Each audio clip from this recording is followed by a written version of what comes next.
Si quiero decir que yo vengo a hacer apuntes, ustedes lo están haciendo, yo les corregiría el título de pensar la comunicación de la Iglesia en Portugal. No, es repensar, porque ustedes ya llevan un camino de historia de comunicación de la Iglesia en Portugal. Tienen realidades muy sólidas y muy buenas de las que aprendemos los demás. Luego, yo no vengo con ninguna fórmula mágica para convertir y decir que esto es lo mejor.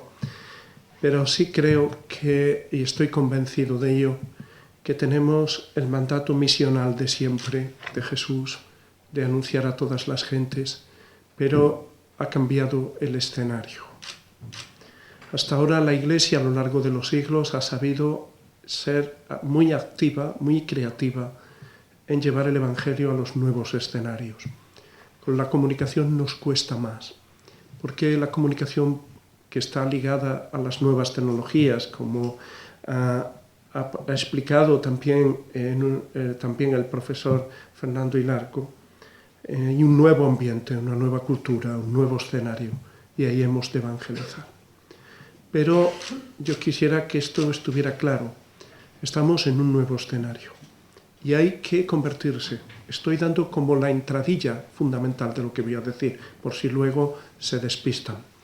Segundo, la comunicación es para la evangelización, pero también para acompañar a la gente, para explicarnos.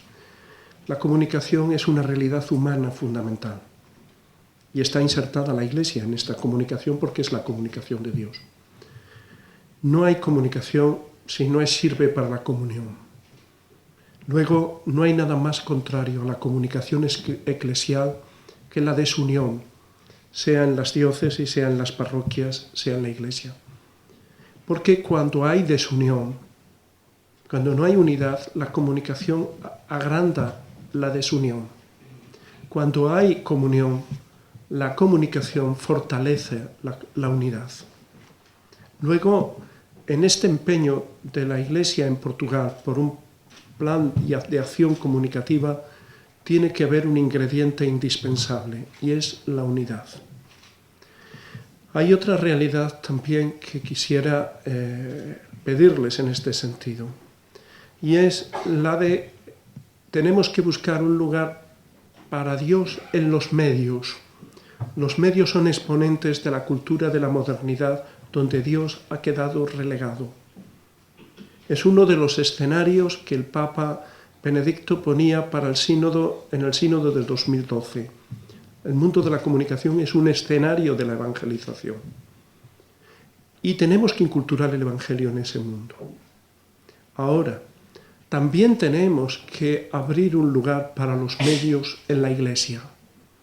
Un lugar para Dios en los medios, en la comunicación. Si la comunicación expresa la realidad humana completa, si no está Dios, es una realidad incompleta.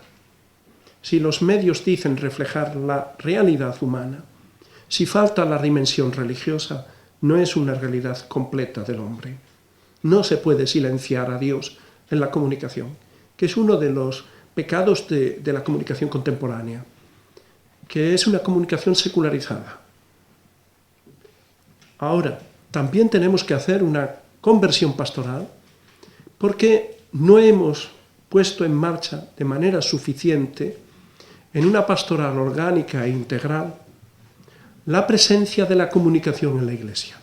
Ya no se trata solo de tener una pastoral de las comunicaciones, no. Se trata de que toda la pastoral sea más comunicativa, porque lo que califica nuestro mundo hoy es la comunicación, es la sociedad del conocimiento, la sociedad de la información.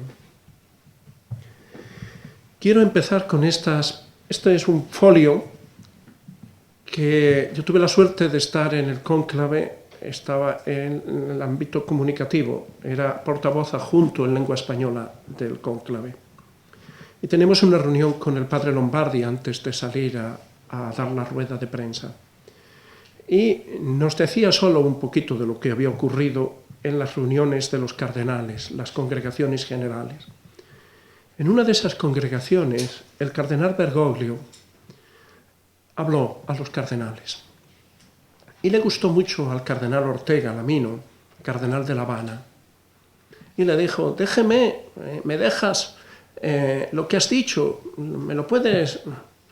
Y el Papa le dijo, entonces cardenal Bergoglio le dijo, no, lo dicho, no lo tengo. Y al día siguiente le llevó este folio, escrito como una síntesis. En ese folio, que es como el resumen de lo que después sería la Evangelii Gaudium, es como un resumen, como una síntesis que tenía en el corazón el cardenal Bergoglio.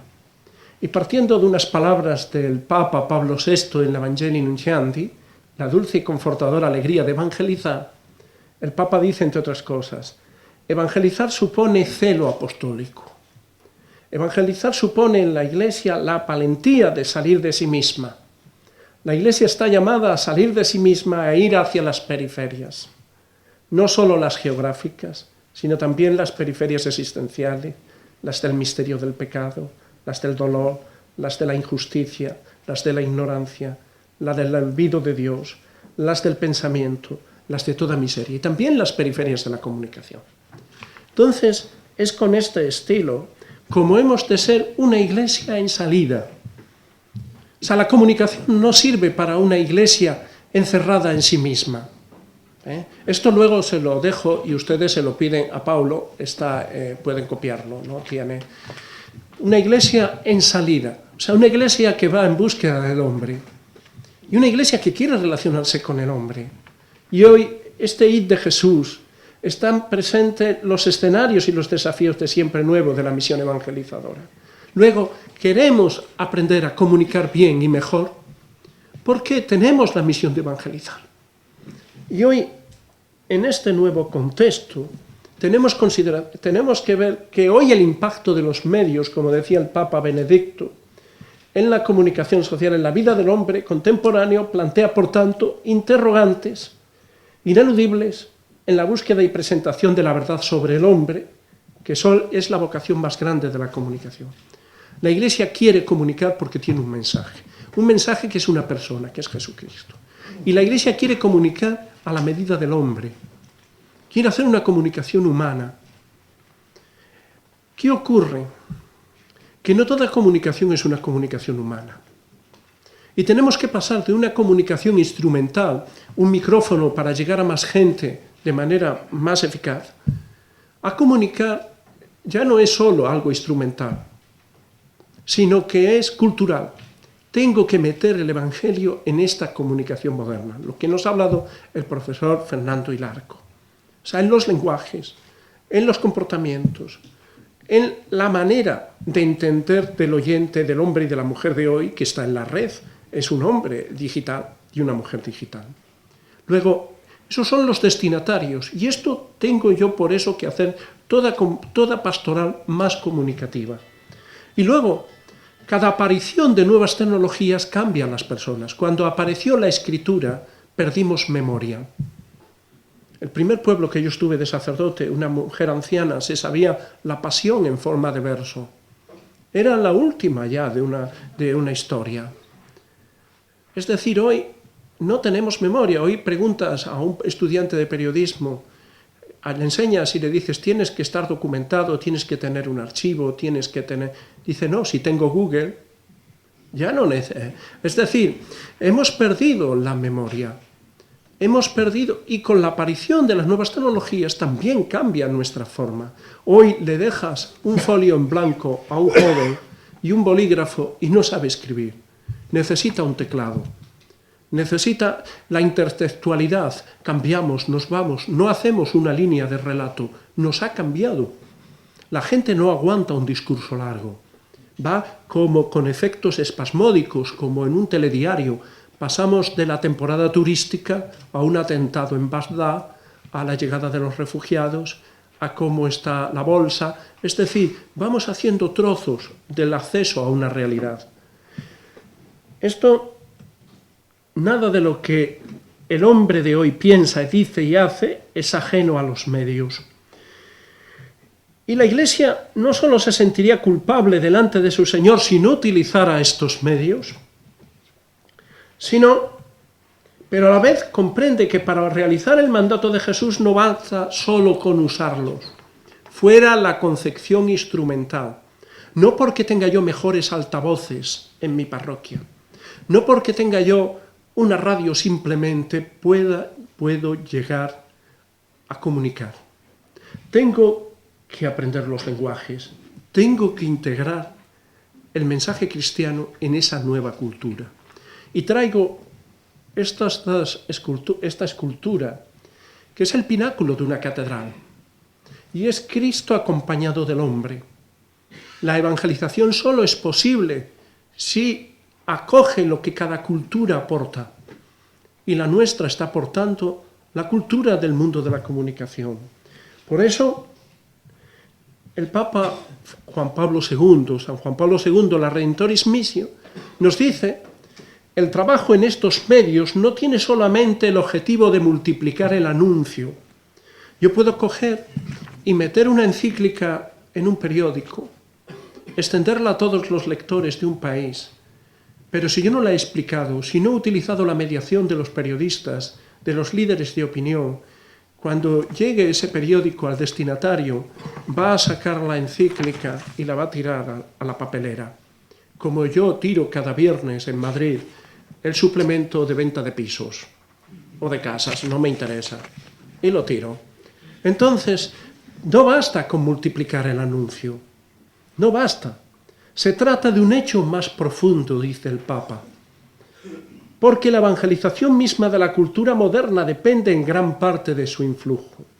No basta, pues, usarlos para difundir el mensaje cristiano y el magisterio de la Iglesia, sino que conviene integrar el mensaje mismo en esta nueva cultura creada por la comunicación moderna. Luego, la pastoral de las comunicaciones no es un lujo en la acción pastoral de una iglesia. Es algo necesario.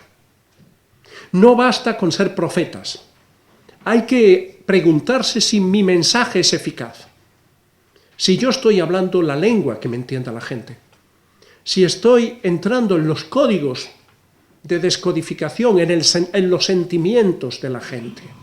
Ese acompañar al pueblo que habla el Papa. Es un problema complejo, ya que la cultura nace, aun antes que de los contenidos, del hecho mismo de que existen nuevos modos de comunicar, con nuevos lenguajes, nuevas técnicas, nuevos comportamientos. Y el Papa tomaba una frase de Pablo VI. La ruptura entre el Evangelio y la cultura es sin duda alguna el drama de nuestro tiempo. Y el campo de la comunicación actual confirma plenamente este juicio. Luego, tenemos una asignatura pendiente, pero doy un paso más. La comunicación para la Iglesia no debe ser solo una cuestión cultural. Es también una cuestión antropológica. La comunicación está cambiando la manera de ser de la gente. Eso que les decía a la hora de escribir, a la hora de entender, a la hora de hacer un relato, no solo a la hora de vestir, no solo a la hora de comprar, no solo a la hora de las opciones políticas. La comunicación, sin ella, hoy vamos y vas con jóvenes y te encuentras y vas a una casa de ejercicios o de oración y te preguntan: ¿hay cobertura? ¿Hay wifi? Es decir, el buscar el silencio no lo digerimos. No sabemos qué es estar en silencio. Es decir, cuando están dos jóvenes juntos, están ya con el celular. No sabemos estar. Entonces, hoy coges a un joven y lo pones para ayudar a introducirlo en la oración. Y está inquieto. Lo pones delante del sagrario, no sabe qué hacer. No hay en su vida, por las tecnologías, por la comunicación, no sabe. Hasta un matrimonio en la cama, cada uno está con sus auriculares. O sea, y pueden estar a miles de kilómetros de distancia, o en una casa, estar en la red, o chateando, haciendo comunicación a miles de kilómetros. Esto nos ha cambiado. Luego, tenemos un problema antropológico. Hay un tipo de hombre y mujer distinto al de hace 50 años. Y esto tenemos que entenderlo. Y la Iglesia habla, explica, afirma, enseña, pero muchas veces no comunica. Otros sí lo hacen con eficacia. 50 años atrás, sociedad estática y no secularizada. Cultura no generalizada. Poca información. El profesor Fernando Hilarco decía que antes costaba buscar la información. Hoy hay lo que los expertos llaman polución informativa. Hoy, como nos descuidemos en nuestro correo electrónico, bueno, pues estamos saturados. No sabemos, nos entran las prisas por contestar. Es decir, tenemos cantidad de basura, los spam. Es decir, si pudiéramos descodificar todo lo que aquí se está comunicando en este momento, nos volveríamos locos. Luego, vivimos en la polución informativa. Necesitamos dar forma, eso es, informar, a esa realidad que está circulando de comunicación. Tradiciones asumidas antes. Ahora no, ahora todo es cuestionado. Autoridad e influencia de la Iglesia no cuestionados. Hoy sí. Por ejemplo, antes hay una autoridad lineal, vertical, de arriba abajo, piramidal. Hoy la autoridad por la red está cambiando y es según el número de impactos. Eso es lo que tiene más autoridad, lo que ha tenido más acogida, aquello que la gente ha impactado más y te va poniendo el número de veces que ha sido visitado. Hoy los líderes políticos incluso hacen un llamamiento a consultar a las bases para que manden para revestirse de una autoridad. Luego, hoy tenemos un cambio en la concepción de la autoridad. Y hoy es una sociedad continuamente en movimiento, la movilidad humana. Secularismo, cultura de masas, propuestas de vida múltiple, lluvias de ideas en tiempo real, libertad de elección y acción. Luego nos encontramos con dos lógicas distintas, la lógica informativa y la lógica de la Iglesia, que no es fácil transmitir los mensajes, no es fácil. Primero, ¿cómo es la lógica de los medios? Fragmentación y relativismo. No hay certezas. Si tú vas con certezas a los medios, tú eres un fundamentalista. Nosotros tenemos un mensaje con certezas. Nosotros creemos y que sí hay verdad.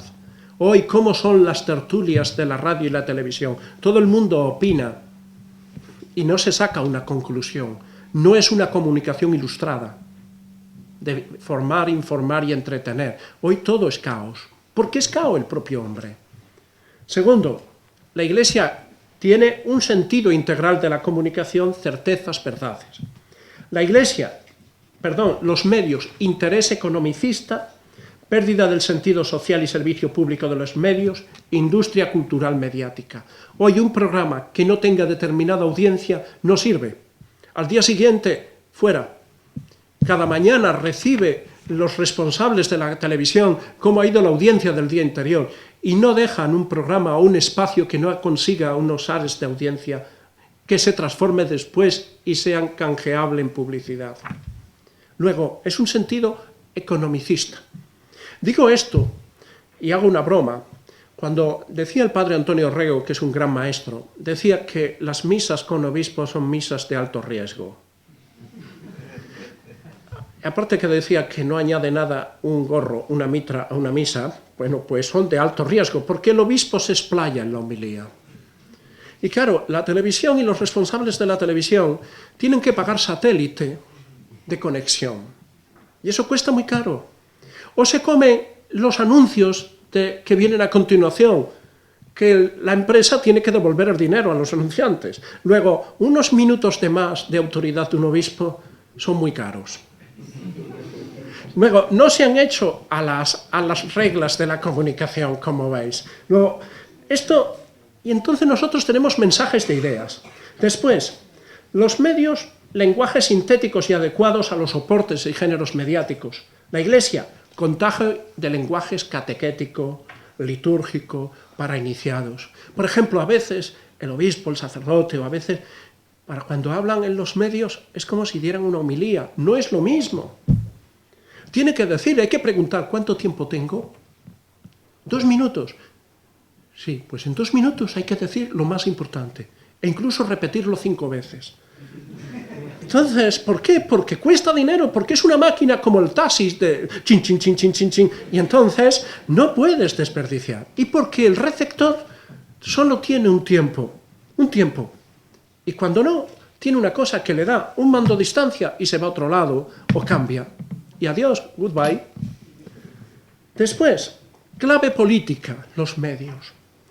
En cambio, la Iglesia es realidad viva, amor, normalidad de las comunidades cristianas. Los medios, a ver si los obispos están enfrentados, a ver en la conferencia episcopal quiénes son de derechas y de izquierda, a ver si hay pues, un caso llamativo, una crisis, una página de suceso. Tenemos que sacar en la comunicación eclesial a la Iglesia de las páginas de suceso y ponerlas en las páginas de sociedad. En definitiva, la lógica mediática busca rentabilidad e influencia mediante un lenguaje espectacularizado. ¿Por qué espectacularizado? Porque somos mucha gente concurriendo. Antes la Iglesia estaba sola, y era obligatorio incluso, y era la que podía poner las campanas y los altavoces solo. Ahora es como una gran feria donde cada uno tiene su stand. Y entonces yo me tengo que poner como en Roma cuando vas y se pone en los restaurantes la gente, venga, venga a comer aquí, venga. Yo tengo que atraer a la gente a mí y tengo que tener un lenguaje mendicante. Es decir, por ejemplo, ustedes no han visto en un programa de televisión, nadie se enfada. Nosotros nos enfadamos. Con los que vienen, pobrecillos. No, la gente en televisión, no se vayan, por favor. Vamos a la publicidad. Dentro de un momento tenemos estos temas interesantes para la vuelta de la publicidad. No se vayan. La nuestra es la mejor. Y entonces nosotros tenemos que atraer a la gente. Nuestro lenguaje tiene que ser mendicante, por el que pretende conseguir las máximas audiencias y beneficios con los mínimos costos. Tenemos que captar la atención del público. Y ahí tenemos que recuperar la oratoria, amigos. Hemos perdido la capacidad de saber hablar bien, de saber comunicar bien, de ganarnos a la gente. No podemos aburrir. Y acusaciones mutuas, secretismo de los medios a la Iglesia, falta de transparencia, la Iglesia a los medios, desconfianza, si están los periodistas por la puerta, los obispos salen por la puerta de atrás, falta de rigor informativo, hacemos unas notas de prensa que parece una homilía o parece esto de publicidad, o sea, de propaganda, mejor dicho. No hay rigor profesional en los gabinetes de comunicación, es la acusación muchas veces. Falta de preparación en temas, y la Iglesia acusa a los periodistas que vienen, pues que no saben nada de religión, que confunden a un monaguillo con un cardenal. Claro, es decir, ¿por qué? Porque estamos en universos distintos y hay que procurar un acercamiento. Y ahora, esto que les decía, tenemos que buscar esa dimensión religiosa para llevarla a los medios. Y llevar lo que decía el profesor Fernando Hilar, que llevar historias, no simplemente rollo. Y dejar de ser una iglesia del no. No se puede, no se puede, no, el esto no condenamos, no se puede. Pues claro, uno dice, el terror solo es los miércoles por la noche en la televisión. No puede ser. Es decir, hay que atraer. Dice un refrán castellano, no sé si en portugués, que se atrae más con miel que con hiel. Pues esto es. Y entonces es muy importante un lugar para los medios en la Iglesia también. O sea, en la Iglesia hay un lugar para la Iglesia en los medios. Y ahora, ¿qué nos encontramos? Pues que los medios de comunicación han de dar cuenta del hecho religioso si quieren reflejar la realidad entera. Muchas veces ocurre que los medios se olvidan del hecho religioso. Yo no sé en Portugal, pero en España la sección religión ha desaparecido de los periódicos. En algunos solo nos sacan en las páginas de suceso, cuando ha habido algún acto de algún sacerdote o alguna cosa. Eso no puede ser, porque no refleja la realidad y porque la gente se encuentra con una realidad no mediada de contacto con la Iglesia en su parroquia, en su pueblo, en su barrio, que es agradable, que es beneficiosa, que es de ayuda a la sociedad. Y en cambio, la que reflejan los medios es algo arcaico, que produce choques, que hace discrepancias, que incluso hubo unos locos que atacaron las Torres Gemelas y resulta que invocaron el nombre de Dios, y todo esto. Y entonces, ¿qué ocurre? Pues que el laicismo ha desplazado del espacio público que representan los medios el hecho religioso. ¿Nosotros qué tenemos que hacer? Reivindicar el hecho religioso como componente de la realidad mediática. Y esa es una tarea en la que tenemos la responsabilidad, la Iglesia, de formar al público en un uso crítico y responsable de los medios de comunicación. Y que los destinatarios, y la comunicación es una industria cultural, los destinatarios exijan que les den el menú completo de la realidad, que le den también el componente religioso. No podemos resignarnos a que Dios no aparezca en los medios. No se trata de que hagamos solo revistas religiosas, como un espacio fuera de la realidad social. No se trata solo de que hagamos Radio María o esto está muy bien, sino que el sentido cristiano empape la realidad social a través también de los medios que son el gran exponente del espacio público. Desconfianzas en el papel social y benéfico del hecho religioso, ahí lo tienen. Y luego, exigir el derecho a los medios de comunicación de titularidad pública. Eso lo hacen aquí en Portugal, igual que en España, en los medios del Estado, por un derecho que tenemos los católicos, al que no renunciamos, de que nuestras convicciones también se vean reflejadas en los medios que son de todos y pagamos con nuestros impuestos. También el respeto al sentimiento religioso. Esto también es otra tarea. No puede servir los medios de comunicación para la burla de los sentimientos profundos. Ahora está todo el debate con el mundo musulmán, con los velos, etc. Nosotros también tenemos que exigir un respeto a nuestras imágenes, un respeto a nuestras realidades también en el ámbito mediático y ejercer ese derecho. Exigencia de consumidores, la calidad ética y estética de los medios, sobre todo en defensa de los niños, asociaciones de padres en defensa de una calidad comunicativa que respete las convicciones. Como ven, es una dimensión. Y esto exige un cambio de mentalidad, una conversión pastoral que lleva a una conversión cultural. Estamos en un universo distinto. Y esa pastoral de las comunicaciones, esa comunicación tiene que ser más fuerte y más presente en toda la acción pastoral, en el anuncio, en la catequesis, en la liturgia, en la caridad, en el patrimonio artístico, en la religiosidad popular. Paso rápido. Realizando un verdadero plan pastoral de las comunicaciones e insertando las reglas de la comunicación en toda la actividad pastoral. Y hay un plan que ya tienen como en un documento antiguo ya, que es la Aetatis Nove, la tienen también en portugués, del Consejo Pontificio de las Comunicaciones. 5 minutos, ok. Después, esto no podemos hablar, tenemos que cambiar los lenguajes. Tenemos que cambiar los lenguajes. Y tenemos que hablar, pues, en el anuncio, yendo a lo esencial, proponiendo nuevas metáforas, hablado antes de las parábolas de Jesús, suscitando intereses, emociones, en la catequesis, saber utilizar de manera adecuada los instrumentos de comunicación, en la religiosidad popular. Pues, ¿a cuántos millones de personas llega un acto de religiosidad popular? El rosario. Es decir, hoy la comunicación tenemos en la acción misionera y en la acción caritativa. Si la gente nos da, tenemos que generar una cultura de la solidaridad. Y una cultura de hoy se genera cultura con los medios. Y entonces una cultura de la solidaridad implica utilizar los medios, hacer buenas campañas de comunicación en las organizaciones sociales y caritativas, pedir dinero y dar cuenta a qué se destina el dinero. ¿Por qué hacemos en la Iglesia en España este folleto que se mete, donde cada año explicamos qué es lo que hacemos, a qué destinamos el dinero, qué impacto tiene en la economía, nuestros actos litúrgicos, cuántos millones de horas se echan los voluntarios, cuánto destina Cáritas, qué supone para el turismo nuestros edificios, qué supone la enseñanza religiosa y cuánto ahorra el Estado? Es decir, explicarle a la gente, porque tenemos que pasar después la lucha a la gente para que nos sostenga, para que no sea el Estado quien nos dé el dinero, sino sean los ciudadanos quienes le hemos atraído, y sobre todo ahora en la crisis, la proximidad de la Iglesia, se ha convertido en un elemento benéfico y apreciado. Luego dar cuenta a qué destinamos. Esto es importante. En la familia, fijaros si es importante. En la liturgia. Bueno, pues insertando las reglas. Y de nada sirven las iniciativas espontáneas y puntuales. Es urgente desarrollar un plan pastoral coherente e impactante. ahí les dejo una instrucción que es la de la Conferencia Episcopal Italiana, que está traducida en español y la tienen ahí también.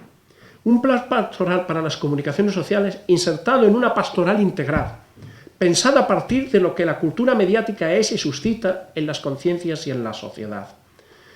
Y a eso falta en las parroquias, lo mismo que hay agentes de pastoral de la salud, lo mismo que hay gente de Cáritas, lo mismo que hay catequistas, que haya alguien que sea animador de la comunicación y la cultura. Hemos perdido de nuestras parroquias el espacio cultural. Antes había teleclub, cineforum, teatro. ¿Por qué no convertimos nuestras parroquias también en un espacio de tiempo libre para desarrollar ideas comunicativas, para hacer el periódico, para hacer la página web, es decir, los jóvenes, y siempre habrá algún profesional amigo o alguien que en nuestras parroquias y en nuestras comunidades, el cine, es decir, volver a que sean nuestras parroquias no solo el lugar del culto y de la caridad, sino también de la cultura. Un ejemplo, se lo dejo porque es de lo mejor escrito y es el documento de Aparecida sobre comunicación social. Ahí tienen una serie de consejos. Formar comunicadores, esto es muy importante. Si no hay comunicadores con una visión cristiana, con un sentido de iglesia, no puede haber una comunicación eclesial. En las diócesis, en las conferencias episcopales, tiene que haber gabinetes de comunicación. Unos gabinetes que ahí lo tienen. La Iglesia tiene que tener una comunicación institucional. Hoy toda institución que se precie tiene un departamento de comunicación, porque tiene que hacer valer su mensaje, su imagen corporativa, su marca, en un conjunto de ofertas en la sociedad. Si tú no lo haces, si tú no lo trabajas, si tú de acuerdo con las leyes de la comunicación y de manera profesional no lo realizas, la competencia, otros darán una imagen de la Iglesia que es la que estamos ahora sufriendo en determinados ámbitos. Porque no la hemos hecho nosotros, porque nos lo han hecho desde intereses ideológicos y desde nuestra comodidad y desde nuestra pasividad. Luego, ese plan de comunicación es el que tenemos, ahí les tienen el esto, pero en definitiva tenemos que ir a una amistad entre la comunicación y la Iglesia. El Papa San Juan Pablo II pues tenía esto: ¿qué aporta la Iglesia al mundo de la comunicación? ¿Y qué aporta la comunicación al mundo de la Iglesia? Estamos llamados a entendernos en favor del hombre. Y estamos llamados a entendernos porque nosotros tenemos el mejor de los mensajes, que es Jesucristo. Y el Señor, como decía el Evangelio del domingo pasado, alabó al administrador infiel porque había actuado con sagacidad. Ojalá a nosotros no nos falte esa sagacidad. Muito obrigado pela sua atenção.